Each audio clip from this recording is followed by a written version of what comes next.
അല്ല, ഇത് ആ സിനിമകളുടെ ഒരു കോർ എലിമെന്റ് അല്ല ഈ സിനിമയുടെ ഇത്. പക്ഷേ ഈ സിനിമയിലും രണ്ട് ഫ്ലോഡ് ആയിട്ടുള്ള ആൾക്കാരാണ് ഇതിലെ രണ്ട് പ്രധാന പ്രൊട്ടാഗണിസ്റ്റുകൾ.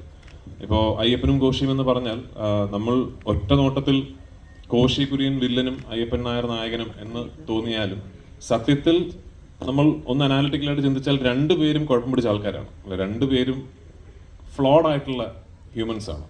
അപ്പോൾ അവർക്കിടയിൽ സംഭവിക്കുന്ന കുഴപ്പങ്ങളാണല്ലോ. ആ സിമിലാരിറ്റി ഉണ്ട് ഇതിൽ വിനു എന്ന ബേസിലെ കഥാപാത്രവും ആനന്ദൻ എന്ന ഞാൻ ചെയ്യുന്ന കഥാപാത്രവും അടിസ്ഥാനപരമായിട്ട് ഫ്ലോഡ് ആയിട്ടുള്ള ആൾക്കാരാണ്.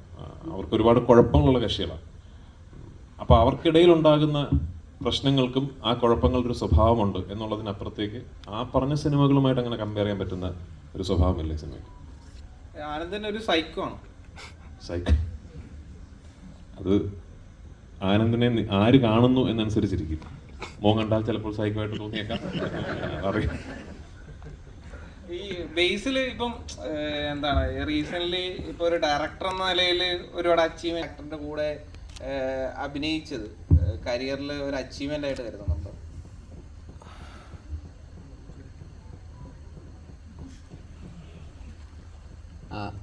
ആദ്യമായിട്ട് എല്ലാവർക്കും നമസ്കാരം. കുറച്ച് ലേറ്റ് ആയിട്ട് വന്നു, സോറി. ഉറങ്ങിപ്പോയി, രാവിലെ ഈ പറഞ്ഞ പോലെ വന്നതാണ്. അപ്പോൾ അതാണ് എന്നെ സംബന്ധിച്ചിടത്തോളം ഈ പറയുന്ന ഞാൻ ഇതൊന്നും അങ്ങനെ പ്ലാൻ ചെയ്തിട്ടൊന്നും ഉണ്ടായിരുന്നില്ല. ആക്ച്വലി ദീപു കുഞ്ഞിരാമായണം പറയുന്ന സിനിമ എഴുതിയത് ദീപുവാണ്, ഇതിൻ്റെ റൈറ്റർ ദീപുവാണ്. അപ്പോൾ കുഞ്ഞിരാമായണം കഴിഞ്ഞ് ഗോതയുടെ പ്രീ പ്രൊഡക്ഷനൊക്കെ നടക്കുന്ന സമയം തൊട്ട് ദീപു ഗുരുവായൂരമ്പല നടയിലിൻ്റെ സിനിമയെക്കുറിച്ചും അന്ന് പല ആർട്ടിസ്റ്റ് കോമ്പിനേഷൻ അതിനെക്കുറിച്ചൊക്കെ സംസാരിക്കാറുണ്ടായിരുന്നു.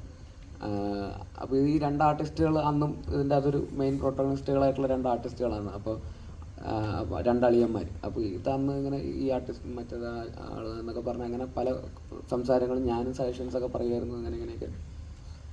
അത് കഴിഞ്ഞ് ഒരു 6-7 വർഷം കഴിഞ്ഞപ്പോൾ, ഒരു 6 വർഷമൊക്കെ കഴിഞ്ഞപ്പോൾ ആ ആർട്ടിസ്റ്റിൻ്റെ സ്ഥാനത്ത് ഞാൻ വരുമെന്ന് ഞാൻ ഒരിക്കലും പ്രതീക്ഷിച്ചില്ല. ഈ പറയുന്ന കുഞ്ഞിരാമായണം എഴുതിയ ദീപുവിൻ ഞാൻ റൈറ്ററായിട്ടുണ്ടായിരുന്നു. ഞാൻ സംവിധാനം ചെയ്ത പടത്തിൽ റൈറ്ററായിരുന്ന ഒരാളുടെ എഴുതിയ സിനിമയിൽ ഞാൻ അഭിനേതാവായിട്ട് വരുന്നത് ഒരിക്കലും പ്രതീക്ഷിച്ചൊരു കാര്യമല്ല. അപ്പോൾ അതൊരു ഭയങ്കര എക്സൈറ്റ്മെൻ്റ് ആയിരുന്നു. പിന്നെ ബിബിൻ ചേട്ടൻ ജയ കഴിഞ്ഞിട്ട് ഞാൻ ഫാലിമിയുടെ ഷൂട്ട് നടക്കുമ്പോഴാണ് ഇതിൻ്റെ സബ്ജക്റ്റ് ഇങ്ങനെ ഒരു സബ്ജക്റ്റ് ഉണ്ടെന്ന് പറഞ്ഞ് വിളിക്കുന്നത്. അപ്പോൾ കൂടുതൽ എക്സൈറ്റ്മെൻ്റ് ആയി. കാരണം ബിബിൻ ചേട്ടനായിട്ട് വീണ്ടും ഒരു സിനിമ ചെയ്യാന്നുള്ള. അപ്പോൾ പിന്നെ ദീപുവിൻ്റെയും കൂടെ സ്ക്രിപ്റ്റാണ്. പിന്നെ E4 എൻ്റർടൈൻമെൻറ്റായിട്ട് വീണ്ടും കൊളാബറേറ്റ് ചെയ്യുന്നു. ഗോതയൊക്കെ പ്രൊഡ്യൂസ് ചെയ്തത് E4 എൻ്റർടൈൻമെൻറ്റാണ്. അപ്പോൾ അവരുമായിട്ടും വീണ്ടും ഒരു സിനിമ ചെയ്യുന്നു. അത് കഴിഞ്ഞിട്ട് 2-3 ആഴ്ച കഴിഞ്ഞിട്ട് ബിബിൻ ചേട്ടൻ വിളിച്ചിട്ട് പറഞ്ഞു രാജുവേട്ടനാണ് മറ്റേ ക്യാരക്ടർ ചെയ്യുന്നതെന്ന് പറഞ്ഞു. അപ്പോൾ ഞാൻ ഭയങ്കര എക്സൈറ്റഡ് ആയി. കാരണം എനിക്ക് പേഴ്സണലി ഞാൻ ഭയങ്കരമായിട്ട് അഡ്മയർ ചെയ്യുന്ന ഒരാളാണ് രാജുവേട്ടൻ. അദ്ദേഹത്തിൻ്റെ ഓൺ സ്ക്രീനും ഓഫ് സ്ക്രീനും ഒക്കെ ആയിട്ടും പല രീതിയിലുള്ള as an actor, as A director, as A producer, as A distributor ഇതെങ്ങനെ സാധിക്കുന്നു എന്നുള്ളതാണ് ഞാൻ ഇങ്ങനെ ഇപ്പോഴും അത് ഞാൻ ഇതിൻ്റെ സെറ്റിലൊക്കെ വരുമ്പോൾ എന്നാലും ഞാൻ ഇങ്ങനെ ചോദിച്ച് മനസ്സിലാക്കാൻ ശ്രമിക്കാറുണ്ട്. എനിക്ക് പേഴ്സണലി ഈ പറയുന്ന സംവിധായകൻ, നടൻ എന്ന് പറയുന്ന രണ്ട് റെസ്പോൺസിബിലിറ്റി മാനേജ് ചെയ്യാൻ ഭയങ്കര ബുദ്ധിമുട്ടാണ്. രണ്ട് ഈക്വൽ റെസ്പോൺസിബിലിറ്റീസ് ആയതുകൊണ്ട്. പക്ഷേ ഇതൊന്നും പോരാതെ കൺസിസ്റ്റൻ്റ് ആയിട്ട് കണ്ടിന്യൂസ്ലി ഇങ്ങനെ സക്സസ് ഡെലിവർ ചെയ്യുന്ന ഒരാളെന്നുള്ള രീതിയിൽ എനിക്ക് ഭയങ്കര റെസ്പെക്റ്റ് ഉണ്ട്. അപ്പോൾ അദ്ദേഹത്തിൻ്റെ കൂടെ ഒരു സിനിമയിൽ ഇങ്ങനൊരു പ്രൊട്ടഗണിസ്റ്റായിട്ട് ഉള്ളൊരു റോള്, അങ്ങനെ ഈക്വലി ഇമ്പോർട്ടൻ്റ് ആയിട്ടുള്ളൊരു റോള് ചെയ്യാൻ പറ്റുക എന്ന് പറയുന്നത് ഭയങ്കര അഭിമാനം തോന്നിയൊരു കാര്യം തന്നെയായിരുന്നു. അപ്പോൾ അതിന് ഒരുപാട് സന്തോഷം. ഇതിനൊരു വേദിയിൽ അവസാനം എല്ലാവരും കൂടി ഇങ്ങനെ ഇരിക്കുന്നു, ഒരുമിച്ചിരിക്കുന്നു. 16-ാം തീയതി റിലീസാവുന്നു.